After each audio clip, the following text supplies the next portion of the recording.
तो अब हम लोग बात कर लेंगे कि एडीएचडी के बच्चे को काम डाउन किस तरह से किया जा सकता है। उसके लिए सबसे पहले ज़रूरी है कि बच्चे का एक टाइम टेबल बनाएं, क्योंकि जब बच्चा रेगुलर रूटीन को फॉलो करता है, सोने जागने खाने पीने के लिए जब एक टाइम मुकर्रर होता है, तो बच्चा जब इस रूटीन को फॉलो करता है तो बच्चे को खुद को महफूज फील करने में हेल्प मिलती है।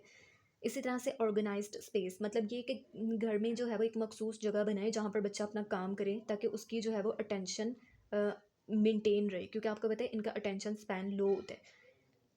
मेथड्स ऑफ गिविंग अटेंशन, उसके बाद आपने बच्चे को जो है वो तवज्जो देनी है। उसके मुख्तलिफ तरीके हो सकते हैं। स्मॉल टास्क, मतलब ये कि बच्चे का अगर कोई काम बड़ा है तो उसे छोटे छोटे हिस्सों में डिवाइड कर दे ताकि बच्चा आसानी से उसे कंप्लीट करे।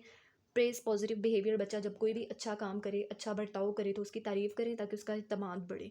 कम्युनिकेट ओपनली, बच्चे से जो है वो खुलकर वाज़िया और मुख्तसर पहले तो हदायत दें, खुलकर बात करें, और बात करते वक्त आपने उसकी आंखों में आंखें डालकर बात करनी है, उसकी आंखों में आंखें डालकर देखना है। उसके बाद है प्रॉपर यूज़ ऑफ एनर्जी, क्योंकि बच्चा हाइपर एक्टिव है, एनर्जी बहुत ज़्यादा है, तो उसके लिए ज़रूरी है कि उसकी फ़िज़िकल एक्टिविटीज़ भी होनी चाहिए। फ़िज़िकल एक्टिविटीज़ में आप जो हैं वो जिस्मानी सरगर्मियाँ जैसे कि कोई वर्जिश खेल वगैरह के लिए वक्त मुख्तस करें। इसमें बच्चा जो है वो अपनी एक्स्ट्रा एनर्जी का, ताकि बच्चा जो है वो दुरुस्त या कह लेंगे अच्छा वाला इस्तेमाल कर सके। उसके बाद रेगुलर ब्रेक्स, यानी कि बच्चे को जो है वो काम उसे करने के दौरान उसको रेगुलर आपने ब्रेक देनी है ताकि वो आराम कर सके। 20 से 30 मिनट यानी 20 to 30 मिनट के लिए एक मुख्तसर सा ब्रेक दें, बच्चा जो है वो उसमें रेस्ट करे ताकि वो ज़्यादा रिफ़्रेश फील करे, उसका एनर्जी का यूज़ अच्छा हो सके। उसके बाद जो है वो कामिंग टेक्निक्स के अंदर डीप ब्रीथिंग आप भी करें, बच्चे को भी करवाएं। उसके अलावा जो है वो सेंसरी टूल्स मतलब ये कि छोटे छोटे खिलौने ला दें या फिर कोई बॉल वगैरह ला दें ताकि बच्चा जो है वो अपनी बेचैनी उससे कम कर सके, क्योंकि आपको पता है फिजेटिंग बच्चे के अंदर पाई जाती है। हाथों से बच्चा जो है वो उंगलियों से पेन को घुमाता रहता है या फिर उंगलियों से खेलता रहता है, तो इसलिए बच्चे को छोटे छोटे खिलौने ला के देने का मकसद, छोटी बॉल्स ला के देने का मकसद ये है कि बच्चा फ्रस्ट्रेशन उधर निकाले। फिर उसके बाद जो है वो मैनेज करना है उसके रेस्ट एंड स्लीप को। बच्चे के रेस्ट एंड स्लीप का बहुत ज़्यादा ख्याल रखना है। और उसके अलावा जो है वो पीसफुल इन्वायरमेंट, घर का पहले तो माहौल बहुत अच्छा होना चाहिए। सोने से पहले बच्चे को जो है वो स्क्रीन से दूर रखना है। ब्लू एलईडी बल्ब डिम सा कमरे के अंदर, रूम के अंदर लगा सकते हैं जहाँ पर बच्चा सोता है। तो अब आ जाते हैं इसकी होम्योपैथिक मैनेजमेंट के ऊपर। होम्योपैथी में भी मैं हमेशा आपको बताती हूँ कि मेडिसिन को प्रिस्क्राइब किया जाता है पेशेंट की साइकोलॉजी को देखकर, उसके बिहेवियर, उसके टेम्परामेंट को देखकर, मोस्ट इंपॉर्टेंटली उसकी इंडिविजुअलाइजेशन को देखकर। तो मैं आपको जस्ट होम्योपैथिक मैनेजमेंट इधर अवेयरनेस के हवाले से बताऊंगी, क्योंकि मैंने आपको पहले भी बताया कि एडीएचडी में मैनेज किया जाता है सिम्टम्स को। तो होम्योपैथिक मैनेजमेंट इसके लिए एक बेस्ट ऑप्शन होता है, बट मैं आपको जस्ट अवेयरनेस के लिए बता रही हूँ, क्योंकि इसको प्रेस्क्राइब जो है वो पेशेंट की फिजियोग्नोमी, उसकी कॉन्स्टिट्यूशन, उसके टेम्परामेंट, बिहेवियर वगैरह को देख के किया जाता है, मोस्ट इंपॉर्टेंटली इंडिविजुअलाइजेशन को।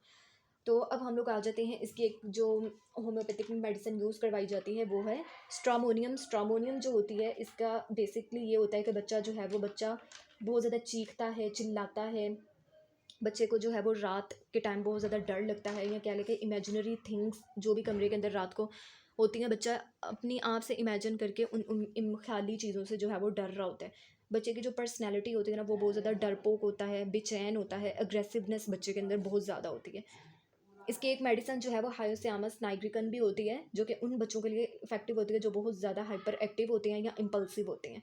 उसके अलावा वो जो है वो बात को बीच में से काट देते हैं और जो है वो अच्छे तरीके से बिहेव नहीं कर रहे होते, और अटेंशन सीकिंग बिहेवियर होता है उनका ना, महफिलों में ऐसी कोई हरकत करते हैं ताकि सारे उनकी तरफ देखें। इसके अलावा इनकी पर्सनैलिटी जो होती है वो काफ़ी ज़्यादा मिस्चीवियस होती है, मतलब शरारती नेचर के होते हैं, हल्के फुल्के मजाक चलाकियाँ और शैतानियाँ वगैरह करते रहते हैं। ओवर एक्टिव होते हैं, बाज़ इनके अंदर जेलिसी भी पाई जाती है। इसकी एक मेडिसिन जो है वो ट्यूबरक्यूलिनम भी होती है। ट्यूबरक्यूलिनम उन बच्चों को दी जाती है जिनके अंदर मूड स्विंग्स होते हैं, बेचैनी होती है, और जो है वो बहुत जल्दी हो जाते हैं, किसी भी काम को भी शुरू नहीं किया कि बोर पहले ही हो जाते हैं। उसके अलावा इनका डिस्ट्रक्टिव बिहेवियर भी हो जाता है, क्योंकि इनको कोई ना कोई नई से नई स्टिमुलेशन चाहिए काम के साथ इंगेज्ड रहने के लिए। इनकी अगर पर्सनैलिटी की बात की जाए तो ये जो है वो बेचैन होते हैं, डिससेटिस्फाइड होते हैं, रिबीलियस होते हैं। रिबीलियस मतलब बागी होते हैं, नाफरमान होते हैं, अपने तरीके से काम करना पसंद करते हैं।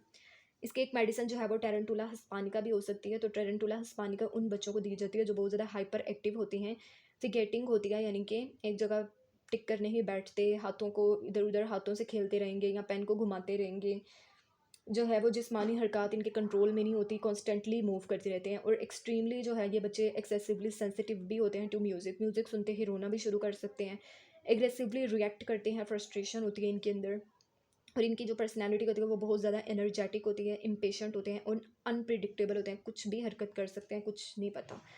कैलकेरिया फॉस इसकी एक मेडिसिन हो सकती है। कैलकेरिया फॉस जो है वो उन बच्चों की होती है जिनको वैसे भी अपनी ज़िंदगी में जो है वो इनिशियल ईयर्स के अंदर डिफ़िकल्टीज़ का सामना रहा है, यानी कि उनके जो कॉग्निटिव फंक्शंस थे वो काफ़ी डिलेड थे। सोचने, समझने, सीखने, फ़ैसला करने, प्रॉब्लम्स को हल करने की सलाहियत मामूल की निस्बत जो है वो ज़रा डिले हो जाती है, यानी कि नॉर्मल बच्चों के अंदर जब वो एक मेंटल स्किल्स उनकी आती हैं तो इन वाले बच्चों में कम, बहुत देर से आ रही होती हैं, तो उसके अंदर कैलकेरिया फॉस। उसके अलावा इसकी एक मेडिसिन लेकिसिस म्यूटस भी होती है। तो लेकिसिस म्यूटस उन बच्चों को दी जाती है जो बहुत ज़्यादा टॉकेटिव नेचर के होते हैं, बातें बातें हर टाइम करते रहते हैं, बेसब्रे होते हैं। इसके अलावा आर्ग्यूमेंट्स बहुत ज़्यादा करते हैं और जो है वो फ्रस्ट्रेटेड भी रहते हैं। जब वो उनको अटेंशन न दी जाए तो बहुत ज़्यादा फ्रस्ट्रेशन का शिकार हो जाते हैं और बेचैनी उनके अंदर बहुत ज़्यादा आ जाती है। और इनकी जो पर्सनैलिटी होती है वो कॉम्पिटिटिव पर्सनैलिटी के होते हैं, एक्सप्रेसिव होते हैं और इमोशनली इंटेंस होते हैं, यानी अपने एहसास को गहराई में महसूस करते हैं। तो ये थी ADHD और उसकी होम्योपैथिक मैनेजमेंट। आई होप आपको अच्छी लगी होगी। अगर आपको अच्छी लगी है तो आप इस वीडियो को आगे शेयर करें और मेरे चैनल को सब्सक्राइब करें ताकि इसी तरह की इन्फॉर्मेटिव वीडियोस आप तक जल्दी से पहुंचती रहें।